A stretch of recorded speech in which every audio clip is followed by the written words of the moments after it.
والله يرزق من يشاء بغير حساب.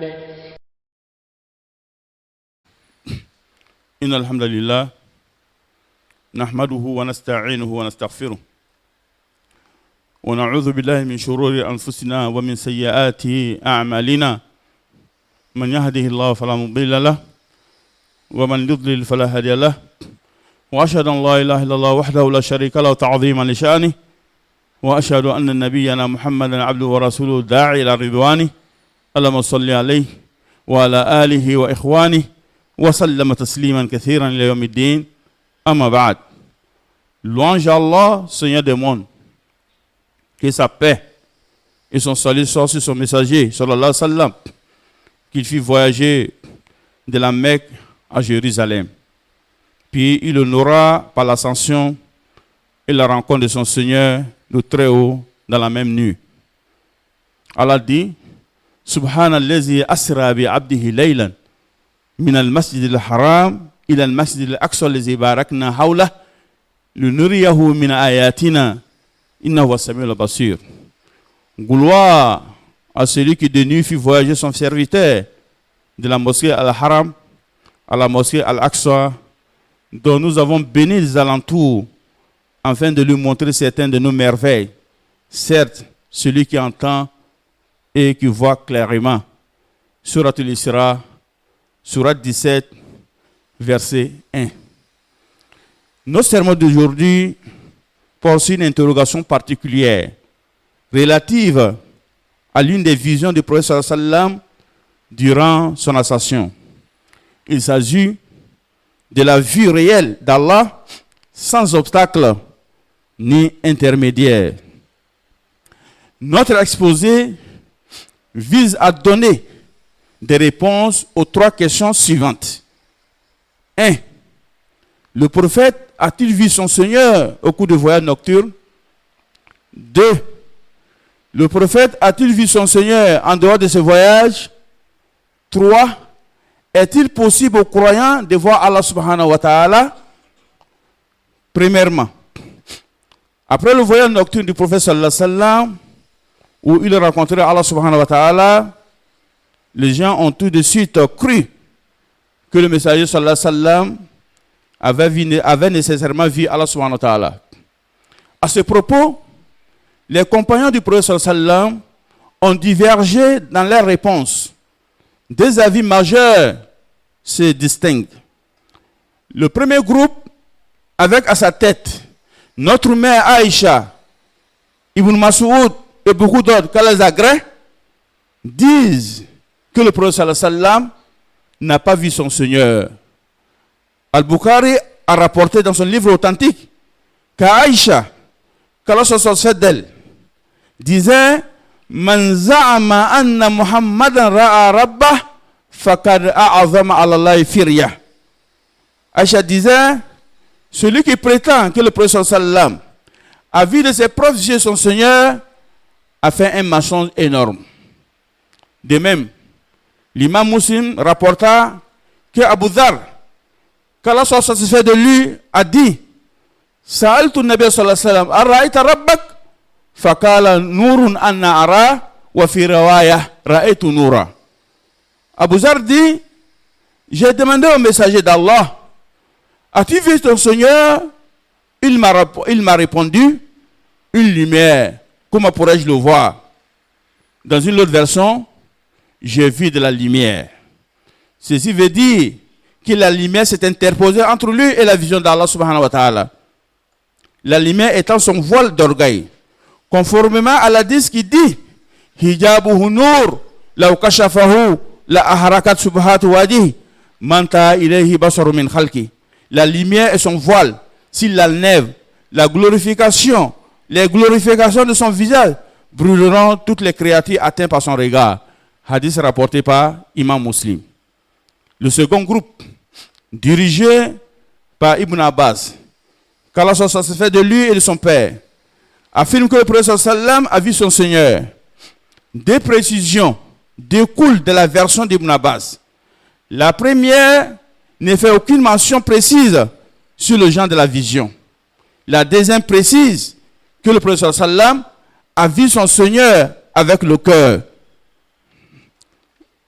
Avec le cœur. C'est pourquoi certains ulémas ne voient pas de contradiction entre les propos des deux groupes. En effet, pour ces savants, les compagnons qu'Allah soit satisfait d'eux, qui ont nié la vision, ne nient en fait que la vision par les yeux. Et ceux qui ont affirmé la vision l'attribuent à celle du cœur. Ainsi, ces deux groupes de compagnons sont unanimes sur le fait que le prophète sallam a vu son Seigneur pendant l'ascension avec son cœur, mais pas avec les yeux. L'imam Ibn Kathir, dans son commentaire de la sourate An-Najm, l'étoile, a dit toutes les versions dans lesquelles il est précisé que le prophète sallam a vu son Seigneur de ses propres yeux sont des versions faibles qui ne peuvent pas être prises en considération. En conclusion, il est clair et juste de dire que le prophète sallam n'a pas vu son Seigneur de ses propres yeux. Et il n'y a aucun texte authentique qui confirme le contraire. Concernant la deuxième interrogation relative à la vision d'Allah par le prophète sallam en dehors des voyages nocturnes, les précisions sont les suivantes.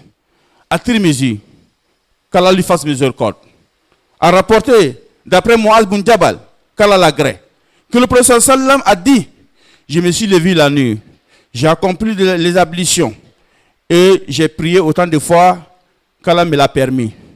Je me suis détendu et j'ai vu mon Seigneur, glorifié soit-il, dans le plus bel aspect. Et il a dit: ô Mohammed, etc. Dans une autre version, mon Seigneur est venu me voir dans une forme splendide. C'est un songe, comme cela a été dit par plusieurs sources. Troisièmement, est-il possible pour le croyant de voir Allah? La réponse à cette question engage implicitement plusieurs champs de réflexion, dont 1. La vision d'Allah en ses bas mondes. 2. La vision d'Allah par rêve. 3. La vision d'Allah dans l'au-delà.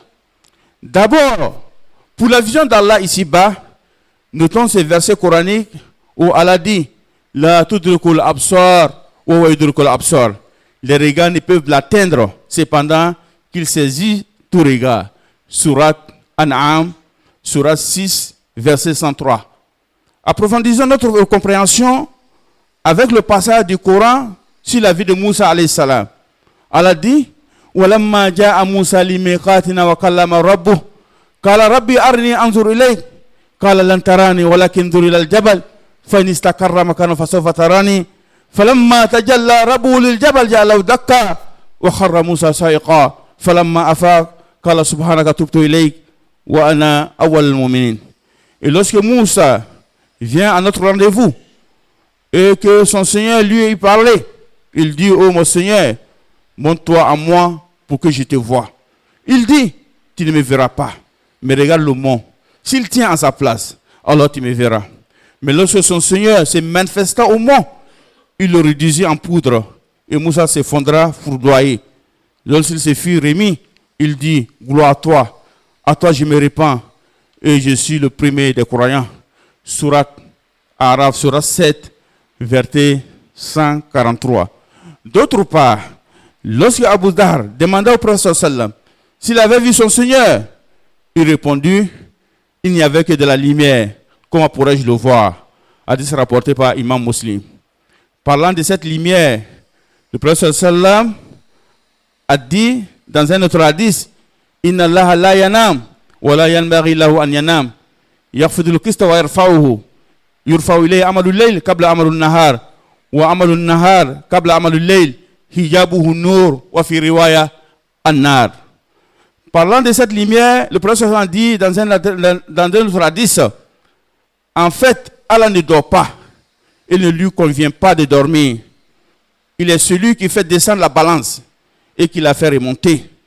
Les actions de la nuit montent vers lui avant les actions du jour, et celles du jour avant celles de la nuit. Et son voile est lumière. Dans une autre version, son voile est du feu. Rapporté par Imam Muslim. En somme, ni le prophète Mohammed, en somme, ni le prophète Moussa alayhi salam, ni le prophète Mohammed sallallahu alayhi wa sallam ne vit Allah l'exalter dans la vie d'ici-bas. Qui pourra donc le voir? Ainsi, il est juste de dire qu'on ne peut pas voir Allah dans la vie d'ici-bas. Cela est conforme à l'hadith rapporté par Nawas bin Sam'an, qu'Allah l'agrée, où le prophète sallallahu alayhi wa sallam a dit wa'alamu anna ahada minkum lan yara rabbahu ata yamut aw kama qala. Sachez que personne ne verra son Seigneur jusqu'à sa mort, c'est-à-dire sur cette terre. Ensuite, concernant la vision d'Allah en rêve, nous l'avons dit plus haut.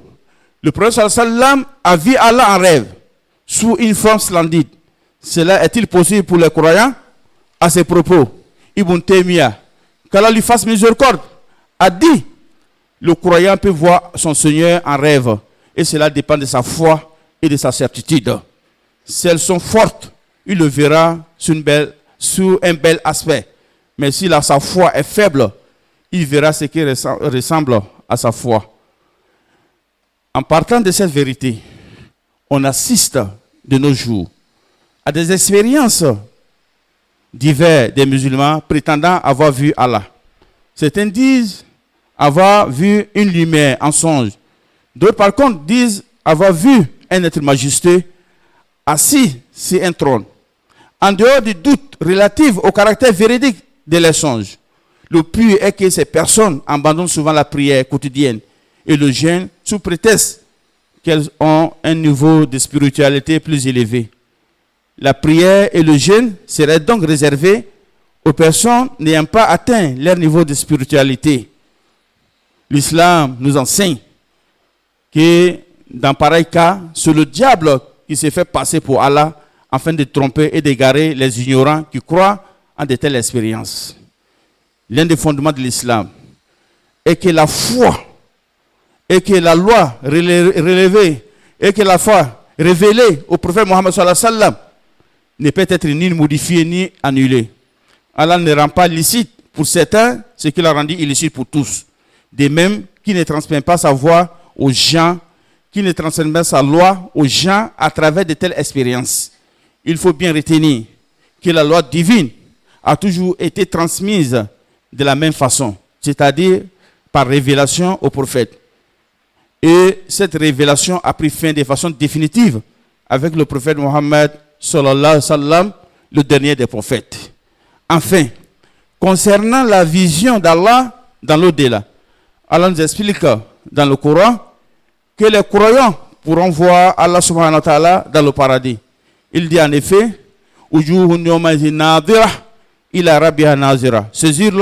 ce jour-là, il y aura des visages brillants, de grands éclats, qui regarderont leur Seigneur. Et Surat 75, versets 22 à 23. De plus, lorsque les compagnons du prophète sallallahu ont demandé, verrions-nous notre Seigneur le jour de la résurrection? Le prophète sallallahu a répondu, est-ce que le fait de regarder la pleine lune vous cause quelque tort? Il répondit non. Il dit alors, en vérité, vous le verrez de la même manière. Hadith rapporté par Al-Bukhari. Qu'Allah nous accorde la bonne compréhension, qu'il nous éloigne des innovations, qu'il nous inscrit parmi les croyants qui auront le grand privilège de voir sa face le jour de la résurrection, et que la paix et la miséricorde d'Allah soient sur notre bien-aimé, le sceau de la prophétie, Muhammad sallallahu alayhi wa sallam, sur sa famille, sur ses compagnons et tous ceux qui suivront sa voie jusqu'au jour de compte face à laquelle nous sommes parmi ceux-là. Ibadallah, inna Allah amarakum bi amri bada fi bi nafsi wa sanna bi malaikati musabbihati bi qudsi fa qala qawlan kariman Allah malaikatu salluna ala nabi ya ayyuhallazina amanu sallu alayhi wa sallimu taslima Allahumma salli ala Muhammad wa ala Muhammad kama sallaita ala Ibrahim wa ala Ibrahim innaka Hamidum Majid wa barik ala Muhammad wa ala Muhammad kama barakta ala Ibrahim wa ala Ibrahim innaka Hamidum Majid warḍi Allahumma anil khulafa'ir rashidin الأئمة المهديين أبي بكر وعمر وعثمان وعلي وعن الآل والصحابة الكرام وعنا محمد رحمة الراحمين. اللهم أعز الإسلام والمسلمين، اللهم أعز الإسلام والمسلمين، اللهم أعز الإسلام والمسلمين، وأذل الشرك والمشركين، ودمر أعداء الدين، واجعل هذا البلد آمنا رخاء وسائر بلاد المسلمين برحمتك يا الراحمين. ربنا ظلمنا أنفسنا وإن لم تغفر لنا وترحمنا لنكون من الخاسرين. ربنا اتنا في الدنيا حسنة وفي الآخرة حسنة وقنا عذاب النار. عباد الله، إن الله يأمر بالعدل والإحسان وإيتاء ذي القربى وينهى عن الفحشاء والمنكر والبغي يعظكم لعلكم تذكرون. وأوفوا بعهد الله إذا عاهدتم ولا تنقضوا الأيمان بعد توكيدها وقد جعلتم الله عليكم كفيلا إن الله يعلم ما تفعلون. فاذكروا الله العظيم الجليل يذكركم واشكروا على نعمه وفضله يزيدكم ولذكر الله أكبر والله يعلم ما تصنعون. قم إلى صلاتكم يغفر لنا ولكم.